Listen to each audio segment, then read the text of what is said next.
Hey cutie, so last night when I was at the gym on my last set of getting pegged till failure, an idea suddenly and abruptly came inside of me. You see, the average Overwatch player isn't exactly the most sexually active person, so long as you don't count their hands. But the heroes in this game are more sexualized than dogs are in the eyes of a furry. So naturally, as I was mushing these thoughts together in my severely underdeveloped brain, I couldn't help but wonder how well every hero's ult would be if it were used for a more personal purpose. Right off the top of my head, I can already tell you some would be better than others. Hence, Echo's duplicate probably being more arousing than Junkrat's Riptire.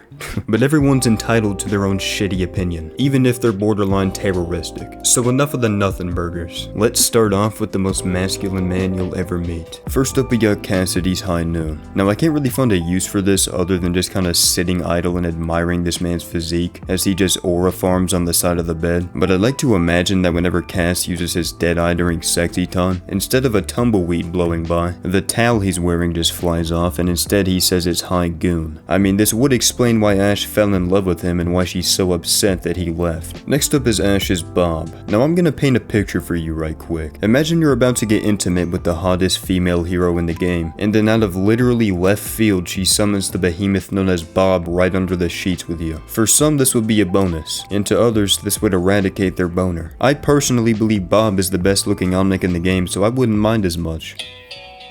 Are you fucking kidding me? So I wouldn't mind as much, so long as his weapons stay dormant. Next is Echo's duplicate, and as I've said previously on this channel, when it comes to sex I like to follow the philosophy of the more the merrier. Unless the original subject is a dirty clanker of course, or Junkrat. But although Echo is certainly of clanker heritage, we've all seen those images of what lies below. And let me tell you bro, I'm trying to know for sure if that's real. Yo. Next is Bastion's artillery, and after a thorough thinking session, the only use I can find for artillery is if you're a porn star and you're trying to prepare for a gaping scene, so you just let Bastion artillery inside of you and instantly create an anal crater. Other than that, I have no idea why you would want your asshole to explode into a million pieces. But hey, everybody's different, so if your opinion differs, please kindly let me know the benefits I may be missing. Next is Freya's bullet shot, and the name of this ultimate is way too close to ball shot, so I already feel uncomfortable. Place that fear on top of my already existing fear of Freya mains, and you got your next Fear Factor episode. I feel like it'd give me a severe testicular torsion if it were to wrap around my low-hanging fruits. If I were into BDSM, this would probably get my pussy ovulating, but since I'm not, it instead has me praying that it and I will never have to engage. Speaking of praying, I pray that the word Bola isn't short for Ebola. Next is Genji's Dragon Blade. Now allow me to go off topic real quick. Genji's deflect would be great for Bukake parties, and he can technically use deflect during his ult, so I feel like it was necessary to include that information. However, his actual sword would only be good if you went a free vasectomy, and since he's like an S tier assassin or whatever, you most likely wouldn't even have to worry about an infection from the procedure either. Damn fucking ballers, bro. So if you're a married man who's tired of having to pay child support because of your bitch wife that keeps forcing you to impregnate her, then consider getting in touch with Dr. Genji. Next is Hanzo's Dragon Strike. This is basically just a bad dragon on steroids. Like, this is every feminist woman's dream since they don't have to rely on shitty silicone dildos anymore, and instead they get a 30-foot dragon that moves on its own. I wouldn't be surprised if in the near future, instead of accidentally stumbling upon your mom's rose toy, you just hear Hanzo's ultimate through the walls. Junkrat's Riptire. Okay, so I've been thinking for no joke 15 minutes about this, and I simply just cannot come up with one good reason to actively want Junkrat's Riptire to accompany you in bed. Maybe if you're planning on committing suicide or some shit afterwards, then this could be handy, but what purpose could this possibly serve? Just another one of the thousands of reasons to become a Junkrat hater. Eventually I'll turn each and every one of you against them, even those of you who main them. Next is Mei's Blizzard. Since this ultimate is named after Activision Blizzard, it's actually a proven fact that Mei's ult contains the breast milk from several Blizzard employees that the higher-ups secretly place in the Mei's backpack. On a real note, being frozen alive does not sound very enjoyable, especially when my cock is out. Like, I'm just not getting the hype here. Speaking of hype, make sure to hype up this video guys, as that is a new feature on YouTube apparently. I heard if this video gets 11 million likes, I'll post a video before next year. Next is Farah's fucking rocket barrage. This would be especially nice if you're in a cold environment. Like, she could just launch the missiles that Faup and Captain Price tried so hard to get under the bed and turn your chilly mattress into a heated mattress. And this is a side tangent, but the way Farah shakes her body mid-ult is extraordinarily goofy. And laughter is especially important during fun times. Next is Reaper's Death Blossom. Now I'm just gonna be blunt. I would only be down for this if Arms Wide Open by Creed was playing during the ult, or if he was naked and instead of gunshots it was cum shots. I'm just not that into edgelords with forced deep voices, and I especially don't want to get my penis blown off by one with a shotgun. Next is Sojourn's Overclock. Now the whole point of Overclock is bending the rules of what's possible with something and pushing it to its absolute limit. So why wouldn't you want this in the bedroom? I mean sure, her railgun can be intimidating at first, but after the first shot or two you shouldn't have to worry about feeling the uncomfort anymore, as your bungus nerves will be eradicated. Now this may seem like a net negative, but it's actually a blessing in disguise, because now you can experiment with shoving whatever objects you desire up your poop chute without your chocolate starfish's pain receptors crying the whole time. This is truly what's wrong with today's society. People are so quick to name something negative or positive without really thinking about it. I'm just on a whole nother level when it comes to intellect. Next is 76's Tactical Visor. Want to know how to tell if somebody's unemployed? Tell them to read Soldier 76's name backwards and judge their reaction. If they giggle at 6'7", there's a high chance their bank account value reads single digits. Okay, so if Soldier has aimbot with his rifle, would that mean he'd have aimbot with his other rifle, as in his dong? If so, does it also last for like 6 or 7 seconds like his visor does? Because that's all the time you need. And he's old as shit, so I'm not really knocking him for it. Next is Sombra's EMP. Now not only is Sombra an absolute baddie, but she can cure your erectile dysfunction that you gamers obtain from beating off to pixels every morning. She can hack your nerves and pain receptors to give you an even more violent origami-gasm. Things never happen twice with Sombra. She's constantly surprising you with different techniques in the sheets. Who's not surprising me, however, is Symmetra with her photon barrier. First off, what a stupid fucking name. And second off, maybe if I was Trump, I'd get a hard-on from this. But since I'm not Trump and walls don't turn me on, I instead just get hard whenever I look at Sim herself. Her ult is pretty much just a giant cuck. It's like going to a strip club and getting a lap dance through a window. You're not getting the full experience. It's just a cock block. Next is Torb's Cum. Now we've all been memeing it for years, but I reckon it would low-key not feel that good in practice. I mean, it would be kinda funny though to see the almighty midget bust a load so big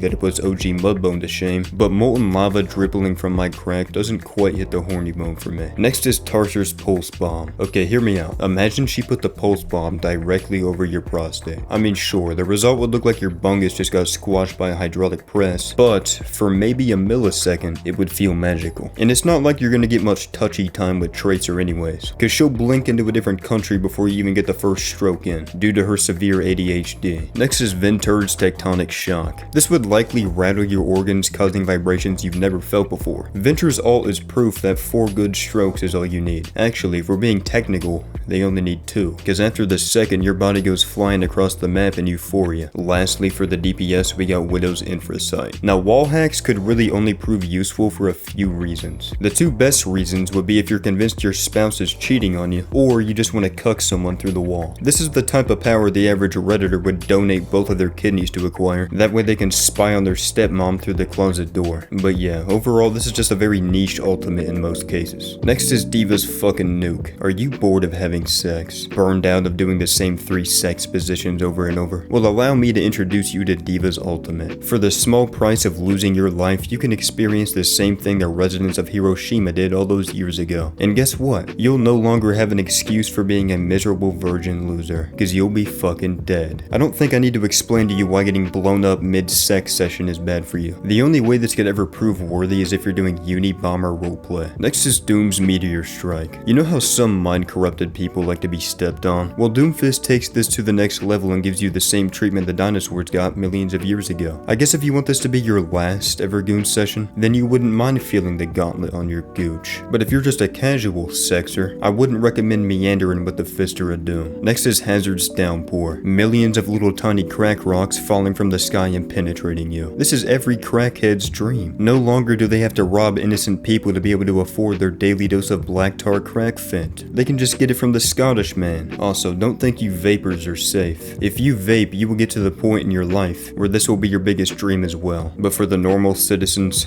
this is a nightmare. Next is the Queen's Rampage. So I'm not gonna lie, a few months ago myself and Kendall did a challenge where we attempted to name all the Overwatch abilities, and we could not for the life of us find out what this alt was called. It doesn't even make sense, like usually a rampage consists of seeing red and physically attacking someone, not giving them a free industrial fan. JQ's alt would truly be a godsend in bed due to its cooling down capabilities. Like right after getting pounded by this Dami Mommy, she can use her rampage to blow away all the excess sweat. This is why JQ is so underrated. Next is Malga's cage. Malga? Bro, really?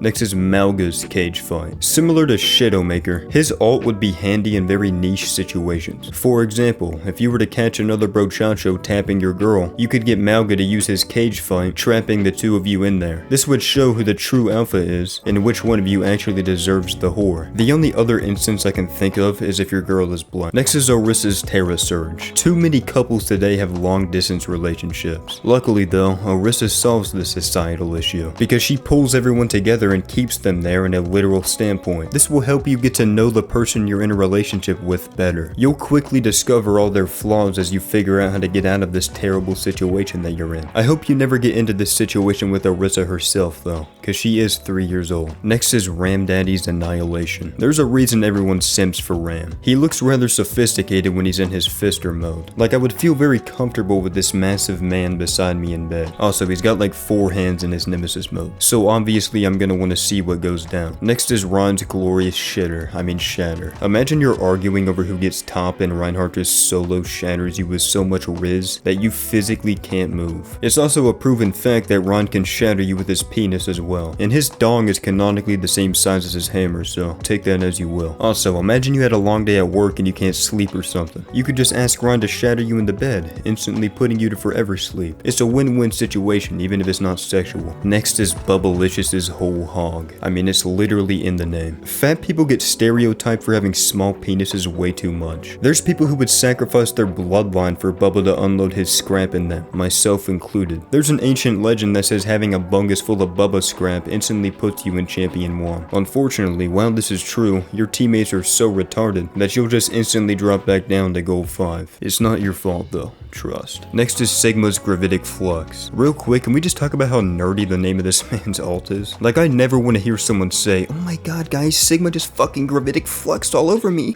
Back on the subject matter, imagine you pull up to the bedroom and the first move Sigma pulls is raising you up and slamming you under the bed sheets. He may be schizo, but the tingles I get in my balls when he ults are real. Also, the melody that plays mid-ult is straight sex music. Next is Winton's Primal Rage. This is every blue-collar worker after a 12-hour shift. Instead of making passionate love to their wife, they instead take all their anger out on them and beat them unconscious. Rightfully so. How dare she not heat up my fucking pizza rolls? In all honesty, I'm not submissive enough to be turned on by a skyscraper-sized gorilla with anger issues, so I'm gonna have to pass on that one. Next is Hammond's Minefield. There is genuinely nothing positive I can say about this one. Not only are you dealing with a furry, but you also gotta avoid his death testicles. I fear I'm not a big fan of fearing for my life during intercourse. Then again, maybe something cool would happen if you sat on one of the balls though. I don't know, maybe I'll try it one day. Lastly, for the tanks, we got Zarya's Graviton Surge. Bro, what the fuck are these names? Like, everybody just calls this shit the black hole. No, I didn't even know it was called Graviton Surge until I looked it up. But anyways, this is almost identical to Orissa. It's the same concept where it connects people together on a more personal level just to pull them apart right after. Although I am curious what would happen if I sticked my weenie into the black hole. It would either be the suck of my life or the end of my pipe. Starting off the support heroes, we got Wu Yang's Tidal Blast. Okay, so new hero, right? I don't even really know what the fuck he does during his ult, but he's so stunning that he literally causes you to fall down for a few seconds in all. And he also makes a lot of moist water sounds, which seems fitting for the bedroom. The only thing that can improve your experience with Wu Yang is fucking on a waterbed. Next is Ana's Nano Boost. This actually cures you of your erectile dysfunction in an instant. Blizzard should advertise this as one of those infomercials to nursing homes, and that way the old geezers can get active again. If you're ever feeling those pre-sex nerves, just shoot up a nano boost real quick to improve your confidence levels. Random fun fact. My cousin told me a story once where some kid in his 8th grade class gave him a Viagra pill, telling him it was acid, and he ended up having to go to the hospital because he had a boner for over 10 hours. This has nothing to do with anything, I just thought that was fucking hysterical. Next up is BAP's Amplification Matrix. The only thing I can imagine this doing is making your cum chuds more volatile and fertile. Like if you're a male who has a low sperm count, you can shoot ropes through Bap's window for a better chance of fertilization. Maybe if you stick your penar through it, it'll grow or some shit. If this is the case, I'm willing to donate just about anything for just 1 second of his time. Next is Briggs Rally. This is what those dudes with Edgar cuts use at college parties to seduce all the blonde white girls into having a group goon sesh with them. They'll scream, "Rally to me!" and start thug walking towards them. In reality, I'm not sure what Rally would accomplish sexually. I guess she could bash her shield into you and get like a quick stun in or something. I'm just not sure if that would feel too good. Next is Iyari's captive son. This in bed would literally just be death. There's nothing feasible about using this in the bedroom. Maybe if you're trying to get like a quick shave in where the sun doesn't typically shine and you don't want the hairs to grow back ever, this could be nice, but I still think it would annihilate you completely. It's a shame because Iyari's hot as fuck, but her ult is just hotter in a deadly sense. Next is Juno's orbital ray. I've always wondered what it feels like to get healed in Overwatch. Like, does it feel good? Because it's gotta hurt getting shot all the time. So if you're also getting shot with heal bullets, does that negate the negative ones? If so, then Juno's ult would have to feel like heroin. And those who have been watching me for a while know I love my heroin, so yes please. Next is Kiriko's Kitsune Rush. This just speeds you up by like 50%. If you're a slow stroker, then this will be highly beneficial. But let's be real, if you're in bed with Kiriko, the last thing you need to worry about is finishing faster. I guess if everything's faster, your heart rate will also increase, which in turn increases the blood flow to your Johnson, increasing the overall length. But I reckon it'll still be redundant. Next is Lifeweaver's Tree of Life. This would just be a vibe setter. Like, imagine he sets up his tree at some mystical location right before he starts digging in your butt. Reason number 679 to simp for Lifeweaver. Next is Lucio's Beat Off. This ultimate actually cures post-nut clarity. After Lucio's done having an ADHD attack and bouncing all over your hot schlog, he'll just use beat to replenish you and immediately do it again. Also, who wouldn't want to fuck to dubstep music? Listening to Skrillex while you're drilling your ex is the best type of sex. I mean, anything is better than this. Next is Mercy's Valkyrie. People have lost their vision when it comes to seeing who Mercy truly is, which is an angel. Especially with the new skin that just came out, man. Jesus Christ. But when Mercy Valks and flies away from the bedroom, leaving you with blue balls, just take it as a reminder to repent your sins and stop fapping your boner so much. This world needs more abstaining than it does lust. Next is Moira's Coalescence. Real quick, take a gander at what I found the other day. A level 333 Moira in my quick play game. I didn't even know it was possible to be that stinky. Must be an Indian. The attraction of Moira's ult really depends on whether you're on her side or not. If you are, then fantastic, you're getting the best suck of your life. But if you're an enemy combatant, your balls are gonna shrivel up like raisins in 100-degree weather. Now lastly, we got Zenyatta's transcendence. I've heard a lot of talk about aura farming recently, but no one takes the cake like Zen does. If he wasn't an ugly omnic bitch, then I would praise him a lot more, cause nothing gives me a greater erection than when my Zen presses his ult and saves my life. It's a real shame he's been given the clinker card, because if he didn't, my upload schedule would be even worse with how often I'd be cranking my hog to him. But that pretty much does it, boys. I swear I'll start uploading more here soon. I've just been a bit burnt out recently. Make sure to join my Discord for updates and e-kitten applications, and yeah, I love you schnookies, and I'll see y'all later.